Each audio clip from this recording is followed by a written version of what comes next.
korbannya rentenir. Ada. Orang binder Orang yang tidak mampu. Orang tidak mampu, kasihan Bapak. Apakah juga sudah pernah menjalani hukuman 1,5 tahun Bapak? Kalau boleh tahu siapa ya nama korban sebelum Pak Utomo? Ini sana Y. Ya. Sebut aja nggak Bapak? Udah menjalankan dah? Udah menjalankan. Itu udah keluar berarti ya? Termasuk Mas Budi Utomo Ya, dan Mbak Suwarti ya. Suwarti. Itulah korban rentenir Bapak. Ini Mbak Suwarti dan Mas Budi Utomo kan masih berada di tahanan. Ya, Kemarin putusannya berapa? Putusannya 1 tahun 2 bulan. 2 bulan. Kalau boleh tahu berapa besaran pinjaman awalnya? Pinjaman itu kurang tahu Bapak. Kurang tahu ya. Kalau itu kurang tahu. Saya. Oke, terima kasih Mas waktunya ya. Di dalam persidangan di Pengadilan Negeri Pati. Keluarga Haji Utomo melakukan aksi demo di depan Pengadilan Negeri Pati menuntut supaya Haji Tomo dibebaskan dari segala dakwaan karena dinilai penuh dengan rekayasa, dakwaan yang merugikan Haji Tomo. Karena diduga pelapor adalah rentenir yang selama ini banyak merugikan masyarakat untuk koordinator aksi yaitu Supriyanto. Mereka tidak terima keluarganya menjadi korban kesekian kali oleh orang yang sama, bahkan menurut para pendemo. Haji Tomo adalah korban ketiga yang dipidanakan pelapor ini, dijelaskan adik dari Haji Utomo Haji Ahmad kemarin dalam menghadiri sidang di PN Pati. Kami mohon Bapak Kasat Indaunadi yang telepon saya Pak, ini saya sudah di pintu gerbang Pak, ini bersama korban rentenir ya. Sementara ini kami membawa masa yang segini Pak ya. Kalau memang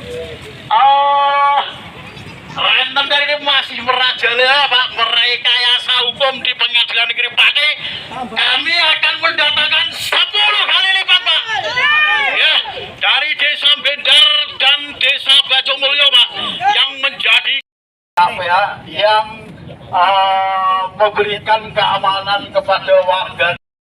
Tidak terbuka untuk umum dan siapapun boleh, namun karena keterbatasan tempat, jadi silakan nanti siapapun yang bisa masuk sampai di luar kita berapa karena kapasitas sidang kita. Tadi saya lihat dengan saya bagus mungkin bapak-bapak.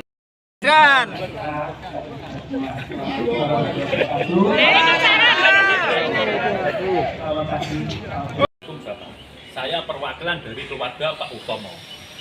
Hari Pati 31 Maret 2023, terdakwa Utomo bin Muhammad Langmin harus rela mendekam di penjara selama lebih dari 5 bulan akibat dilaporkan atas dengan pidana penipuan atas penggelapan oleh seorang diduga kuat adalah rentenir. Uang milik saksi korban yang diterima terdakwa hanya sebesar 1,1 miliar lebih, sedangkan terdakwa sudah memberikan keuntungan 11 miliar lebih. Berdasarkan fakta-fakta persidangan yang ada, terdakwa sudah memberikan uang 11 miliar lebih kepada saksi korban, tapi masih dipenjara. Ujar Ahmad, salah satu dari pihak keluarga. Terdakwa sudah bayar kepada saksi korban baik melalui transport, cash, pencairan cek, dan memperbaiki kapal saksi korban. Dan korban sudah mengakui menerima keuntungan dari terdakwa Bapak. Pihak keluarga menuntut Hakim Pengadilan Negeri Pati untuk membebaskan terdakwa karena terdakwa tidak terbukti melakukan tindak penipuan. Penipuan Bapak. Bagaimana bisa kena penipuan? Uang milik korban yang diterima terdakwa hanya 1,1 miliar lebih, sedangkan terdakwa sudah memberikan dan mengembalikan uang lebih dari 11 miliar Bapak. Lanjut Ahmad, dalam aksi di Pengadilan Negeri Pati pada saat agenda sidak duplik. Menurut pihak keluarga terdakwa, kalau masih ada hitung-hitungan bisnis yang belum selesai, harus ditempuh dengan jalur perdata, bukan jalur pidana Bapak. Terima kasih dari saya sebagai perwakilan Pak Utomo, keluarga, mohon pengadilan setegas-tegasnya jangan takut intervensi. Mohon Pak Utomo dibebaskan, Bapak. Dia tidak bersalah, lawan rentenir, Bapak. Maju, lawan rentenir. Untuk keterkaitan uang 11 miliar itu dulunya itu memang pinjam atau sama-sama buat modal usaha atau modal bersama gitu? Kalau 11 miliar, Yang 1,1 miliar. 1,1 itu buat kerjasama Bapak, bukan pinjam. Terus Pak Utomo itu udah membayar 11 miliar total Pak. Ada Udah ngasih ada keuntungan ya? Ya. Keuntungan tersebut Sama 11 perbaikan Sama kapal. perbaikan kapal Dua Bapak. kapal, Manis Dua Sejahtera kapal. dan Raja Sejahtera. Sejahtera. Totalnya semua itu 11 miliar. 11 miliar. Lebih. Itu udah di persidangan di pengadilan. Ada buktinya Ada semua. buktinya semua. Pak Utomo bukan Bukan penipu. penipu. Pak Bukan Utomo dari keluarga Pak Utomo. dari keluarga Pak Utomo Bapak. Saya sebagai adik, ini sebagai ponakan, ini ponakan, mohon pengadilan Pati, mohon Jangan takut diintervensi sama rentenir. Rentenir, lawan rentenir Bapak. Karena itu meresahkan. Meresahkan semua Dari Kecamatan Juwana, mulai Desa Iya, Benda, Baju itu resah. resah semua Karena banyak korban-korban yang itu Pak, dipidana gara-gara pakai duit orang untuk memiskinkan orang lain lalu dia habisi dengan duit. Pendahuluan majelis hakim yang telah menemukan kebenaran material hal mana telah kami lakukan sebagaimana dapat dilihat dalam nota pembelaan kami yang dalam isinya dapat terlihat dengan jelas kami menyatakan hal-hal yang sesungguhnya terungkap dan terbukti dalam sidang pemeriksaan yang mulia ini dan tidak mengendalikan hal-hal dalam penasihat hukum sebagaimana diatur dalam pasal 182 ayat 1 huruf B KUHP yang menyatakan jangan dibacakan. Namun ketika melihat revisi JPU pada perkara Ko, tidak ada satupun dalil-dalil kami dalam nota pembelaan yang dibantah. Ada 13 fakta persidangan yang kami sampaikan dalam nota pembelaan kami, tetapi tidak satupun yang dibantah. Sehingga jelas terbukti bahwa JPU sudah mengakui fakta-fakta persidangan yang kami sampaikan dalam nota pembelaan kami. JPU dalam reviewnya hanya beretorika, membahas mengenai asas peradilan, asas praduga tidak bersalah, asas legalitas, asas tidak pidana tanpa kesalahan dan bahas teori hukum. Lantas mana jawaban terhadap 13 fakta yang kami sampaikan dan kami menyimpulkan terdapat tidak bersalah maupun tidak pidana sebagaimana dalam JPU. Bahwa menurut kami dengan tanggapan JPU pada replik yang tidak membantah dalil-dalil kami, maka kami menyimpulkan JPU dalam hal ini mengakui apa yang telah kami sampaikan pada nota pembelaan kami. Jelas dalam nota pembelaan kami setiap fakta persidangan yang kami sampaikan seluruhnya berdasarkan fakta persidangan sesuai dengan keterangan-keterangan saksi, keterangan ahli, keterangan terdakwa dan bukti-bukti surat. Jadi tidak mungkin JPU dapat membantah apa yang kami sampaikan karena seluruhnya berdasarkan fakta persidangan. Maka sekalian apa gunanya pengadilan ini? Kalau semua keterangan didasarkan pada BAP penyidik, kalau semua pakai BAP dan bukan fakta persidangan, maka sedang dipenyidikan langsung ponis saja semua terdakwa. Jadi majelis hakim yang terhormat, kami sampaikan sekali lagi bahwa apa yang JPU sampaikan jelas-jelas sudah melanggar hukum acara bila ia menggantungkan keterangan pada BAP dan bukan pada fakta persidangan. Kelima, terdakwa memperbaiki kapal milik saksi korban yang terkait Raja Sejahtera dan Manis Sejahtera. 6. Tidak ada kerugian saksi korban karena terdakwa sudah memberikan uang sebesar 11.925.500. Jadi jelas keterangan saksi itu adalah yang saksi nyatakan di sidang pengadilan, bukan yang ada dalam BAP. BAP itu hanya merupakan hipotesis yang masih harus dibuktikan kebenarannya di pengadilan. Hal ini sebagaimana dinyatakan oleh Dr. Abdullah SHMS, Kepala Biro Hukum dan Humas Mahkamah Agung Republik Indonesia 2017 sampai dengan 2020, bahwa berita acara penyidikan hanya merupakan hipotesis yang masih harus dibuktikan di persidangan. Sehingga jelas semua keterangan yang ada di BAP harus dibuktikan dan diuji di persidangan. Gatot Supramana yang merupakan hakim tinggi pada Pengadilan Tinggi Jakarta menyatakan dalam melakukan pemeriksaan hakim yang masih mendasarkan atau menggantung pada berita acara penyidikan sesungguhnya tidak tepat dan seharusnya dapat segera dihindari karena berita acara penyidikan tidak diperlukan dalam pemeriksaan di persidangan. Sebab dasar pemeriksaan perkara pidana seperti yang sudah disebutkan di atas adalah surat dakwaan. Berdasarkan uraian penjelasan di atas, maka tidak tepat bila JPU menggantungkan pada keterangan yang dia BAP penyidik dan bukan apa yang saksi nyatakan dalam persidangan.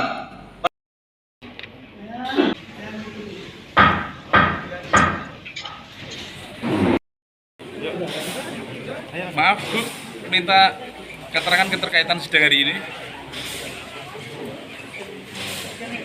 Dari pihak kuasa hukum Ibu Zana, gimana Pak tanggapan sidang hari ini? Ya, kalau pembacaan duplik sih ya sudah berjalan dengan lancar. Tapi bukan di situ, artinya isi duplik itu sendiri yang membantah replik dari JPU. Dari kami pihak korban itu omong kosong. Kenapa omong kosong? Dikatakan tadi itu di dalam bukunya dan juga di dalam pledoi tempo hari bahwa Utomo sudah memberikan uang kepada klien kami sebesar 11 miliar. Itu omong kosong, tidak ada bukti itu. Karena yang diungkit-ungkit itu sebetulnya itu hubungan dari tahun 2014 yang sudah diputuskan, sudah diselesaikan secara bersama-sama pada tanggal 2 Mei 2017.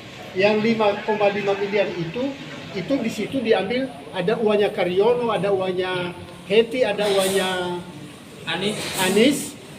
Lalu sisa uang Bujana pada waktu itu, pada waktu diselesaikan tanggal 2 Mei itu masih 2 juta. Ini tulisan Tomo sendiri ini tulisan Tomo ini. Ini catatan Tomo sendiri. Setelah 2 Mei Tomo ini. Lalu itu Bujana masih punya uang 2 miliar 927 juta rupiah. Ada kwitansinya. Bukan omong kosong. Lalu pada waktu itu Bujana bilang, "Halo, kita notariskan." Tetapi Utomo bilang, "Oh, enggak, ngapain tanam jadi saham lagi aja." Lalu setelah disepakati itu tanam saham, terus Ibu Jana memberikan uang lagi kepada Utomo sebesar 2 miliar 250 juta rupiah. Nah, sehingga totalnya itu semuanya itu kan sebetulnya bukan 5,5 tapi 5,7. Ada data. Setelah kita lihat bukti-bukti semua itu 5,7 miliar. Kalau Utomo mengatakan bahwa dia sudah menyelesaikan, bahkan memberikan lebih uang kepada Ibu Jana, lalu surat pernyataan setelah 2 Mei ini apa? Ada sekian banyak pernyataan yang menyatakan utangnya kepada Ibu Jana, yang totalnya tadi itu 5,7 miliar. Ini yang tidak bisa dibuktikan, dan kami menyayangkan sekali JPU tidak bisa menunjukkan ini. Dan pada waktu itu juga kami mengatakan kepada JPU supaya bukti-bukti ini ditampilkan di pengadilan, tetapi JPU tidak. Akhirnya kan omong kosong dari Utomo sendiri yang ditampilkan oleh penasihat hukumnya yang tidak terbukti, itu seolah-olah mengeliminasi semua fakta ini. Bisa dilihat ini tulisan Utomo, pernyataan Utomo sesudah 2 Mei. Sedangkan yang diungkit-ungkit itu yang sebelum 2 Mei sebelum 2 Mei 2017 itu sudah selesai itu sebetulnya. Transfer semua itu sudah dihitung ulang pada tanggal 2 Mei dan itulah totalnya sampai sekarang yang utangnya kepada Ibu Jana 5,7 miliar.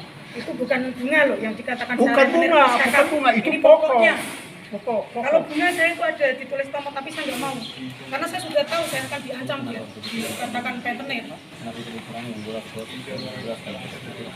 Tidak ada kesalahan tulis, jadi sebulan kan disebutkan 5,5 miliar, tapi setelah diperiksa lagi itu data-data bukti-bukti ternyata jumlahnya 5,7 miliar. Ada buktinya, nggak hanya omong kosong. Tidak hanya omong kosong. Itu pembayarannya seperti apa, Bu, pemberian uangnya itu seperti apa? Setelah dari tunai Ibu ke Pak Utomo ya. Saya kasih cash, malah kadang Cash ya? 3 tas besar saksi yang ada, bukti ada. Di pemberiannya secara tunai, Bu ya? Tunai apa dengan Bertahap, Pak? pakai ada materi? Bertahap atau sekaligus? Kalau yang pernah mau 2 miliar itu 3 tas itu dalam sehari 2 kali. 2 kali? Iya. Dan tanda bukti pemberian itu ada, Bu? Ada, semua ditulis Tomo, tidak boleh tulisan saya, harus tulisan Tomo. Tulisan tangannya sendiri. Iya. Dengan adanya dugaan yang sudah disampaikan tadi oleh pengacara pihak Pak Utomo, tadi kan sudah mengatakan bahwa sudah dibayar 11 miliar. Iya, dibayar 11 miliar itu saya mau kejar. Gimana cara membayarnya seperti apa? Kemarin saya kan ikut persidangan, setiap itu saya ikut. Saya ditanya Tomo sama JPU-nya dengan cara apa Pak Utomo membayar, dengan cara tunai. Ada buktinya enggak? Tidak ada. Loh, kok itu bisa dianggap itu pembuktian apa?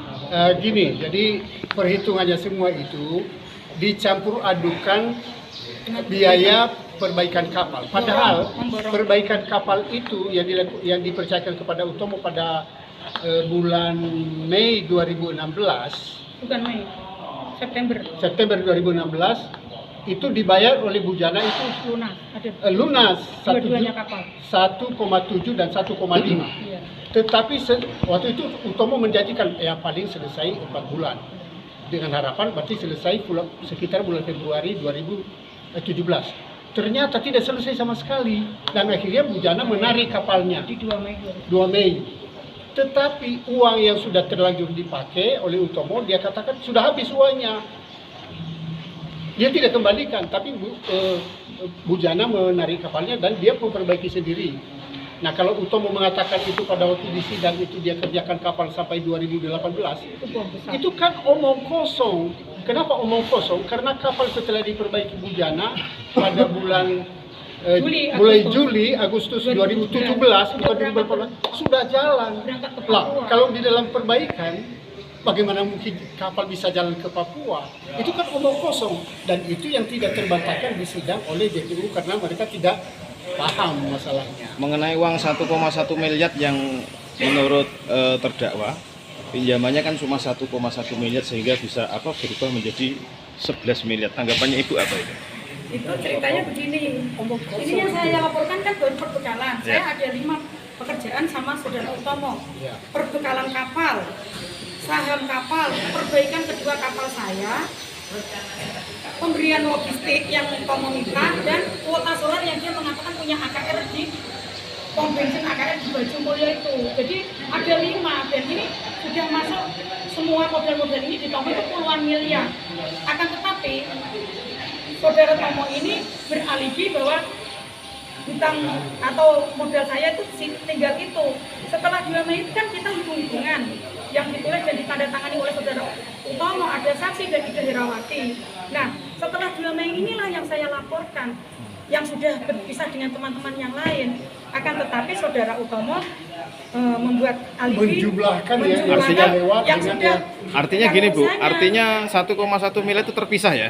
Terpisah dengan teman-teman itu. Terus akhirnya kan ada uang saham saya yang di kapalnya Utomo itu Sampurna Jati Mandiri ada, terus uang saya di kuota solar itu juga masih ada. Kalau saya itu ya lebih. Akan tetapi si Utomo ini kembali lagi dengan kasus yang dia pernah ditahan juga, ya dia selalu beralibi.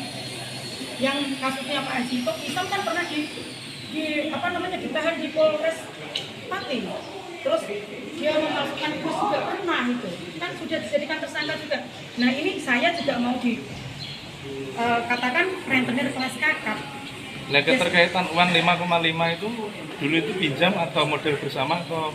Kalau yang perbekalan kapal yang 5.500.000 itu ada sebagian sama teman saya dan saya sendiri. Nah itu sudah dihitung di 2 Mei 2017 ini, dan kita sudah terpisah dengan teman-teman yang lain. Nah yang saya ini setelah 2 Mei ini yang ditulis Tomo sendiri ini. Katanya kalau saya sudah selesai di 2 Mei 2017 sudah membayar lunas, kenapa dia tulis ini? Ini ditulis dengan tulisan tangan Tomo sendiri dan disaksikan, ada saksinya, ada saksi suami istri loh ini. Dari keluarga Sutomo ya? Ya ini. Tidak. Ini juga ada. Jadi ada 5 pernyataan yang ditulis Tomo sendiri. Nah ini setelah 2 Mei itu ya yang saya persoalkan ya ini. Dan setelah 2 Mei itu saya dikasih cek sama saudara Utomo beberapa kali, bukan hanya ini toh, saya dikasih cek sama Utomo, dan saya kan nggak ada uangnya, kosong ya? Iya. Jadi kalau dia bilang sudah lunas itu kenapa dia buat pernyataan ini? Dan memberi buku kapal yang asli punya atas nama istrinya Ida Herawati dan Utomo. Ini setelah 2 Mei, setelah pecah kongsi tanggal 2 Mei, ada pernyataan ini. Jadi dihitung ulang utangnya kepada Bujana. Ya. Lah kalau memang betul-betul dia punya utang, lah kenapa kasih pernyataan ini, Pak? Pertanyaan gini Bapak. Tanggal 13. Pertanyaannya gini Bapak. Okay. Pihak terdakwa sudah klaim bahwa dirinya sudah membayar sampai 11 miliar. Nah itu seperti apa? 11 miliar itu cara pembayarannya seperti apa? Ya makanya itu yang akan kita tanyakan, cara pembayarannya seperti apa. Jadi ini tapi ya. dulu sudah dikejar sama JPU sama jaksa Bu Ika, itu ditanya Pak Utomo kalau sudah membayar sama Bujana lewat apa? Lewat tunai. Ada buktinya? Tidak ada. Nah, itu di persidangan. Itu di persidangan loh. Fakta di persidangan mengatakan seperti itu. Bapak terima kasih sebelumnya. Dengan Bapak siapa Pak? Yosafati Gule. Bapak Yosafati Gule. dari LSDH Ternate. Oke, terima kasih Bapak, Ibu. Terima kasih, selamat siang. Fakta yang sebenarnya dan mencerminkan keputusan yang berdasarkan konsisten hukum, harga dan manfaat. Bahwa dari 9 halaman PKPU yang mayoritas menyampaikan asas dan teori, ada sedikit hal yang perlu kami tanggapi sebagai berikut. Tanggapan terhadap PKPU. 1. Bahwa JPU menyatakan keterangan saksi dalam persidangan dapat tegas dengan keterangan saksi dalam BAP. Tanggapan kami.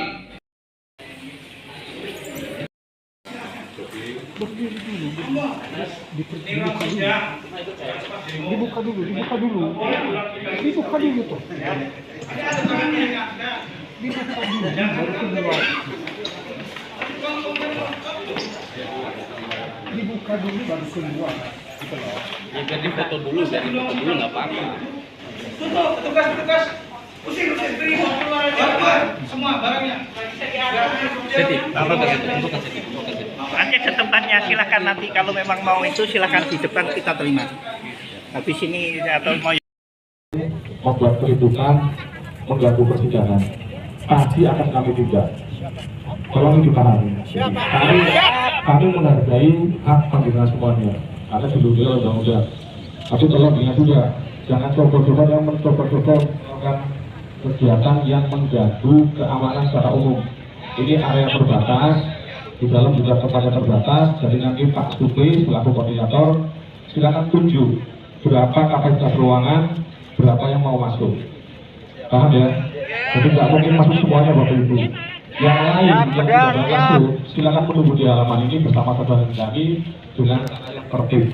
Tidak usah keluar kata-kata yang merugikan orang lain. Tidak usah keluar kalimat-kalimat atau narasi-narasi yang berpotensi mengganggu ketertiban.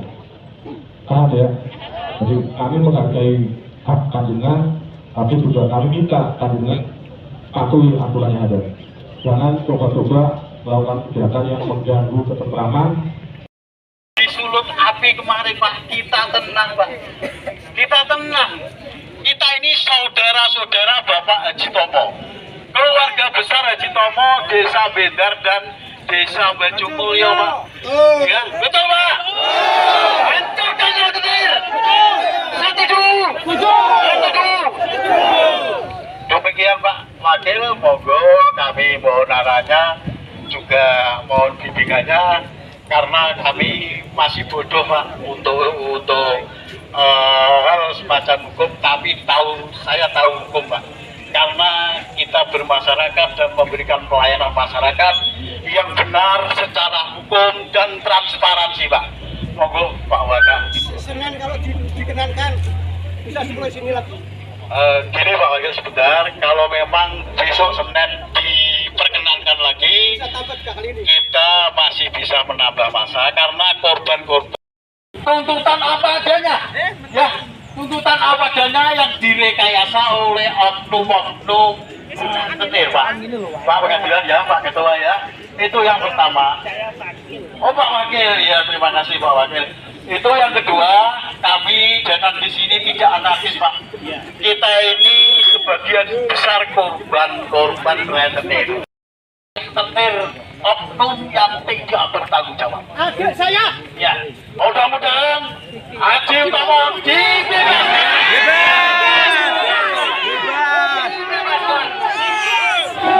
Ya. Bebaskan Haji Tomo.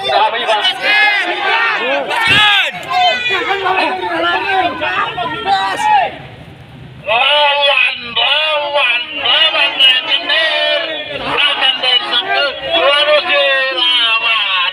Lawan rentenir sekarang juga. Bebaskan Haji Tomo. Terima kasih Pak Wak. Ya, kami akan tertib Pak. Ya, kami hanya mengawal persidangan Pak. Ya, mengawal persidangan supaya Pak Hakim tidak diintervensi. Pak Hakim tidak diintervensi dan diintimidasi oleh oknum rentenir. Ya, rentenir yang merajalela di Kecamatan Tuana. Ya, kami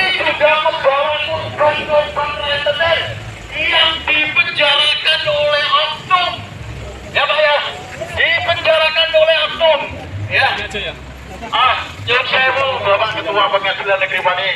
Ya, kami selaku kolam Bapak kedatangan di sini satu yang pertama ingin mengawal, ya, ingin mengawal dan melihat juga supaya tidak ada intimidasi, ya, tidak ada tekanan dari pihak manapun. Memberikan penjelasan kepada Bapak Pengadilan Negeri Pati, terutama Pak Hakim dan Bapak Jaksa Penuntut Umum. Jangan takut Pak untuk memberikan putusan. Ya, bila perlu bebaskan Utomo. Demikian berita SPTV melaporkan dari Pati. Saya rentenir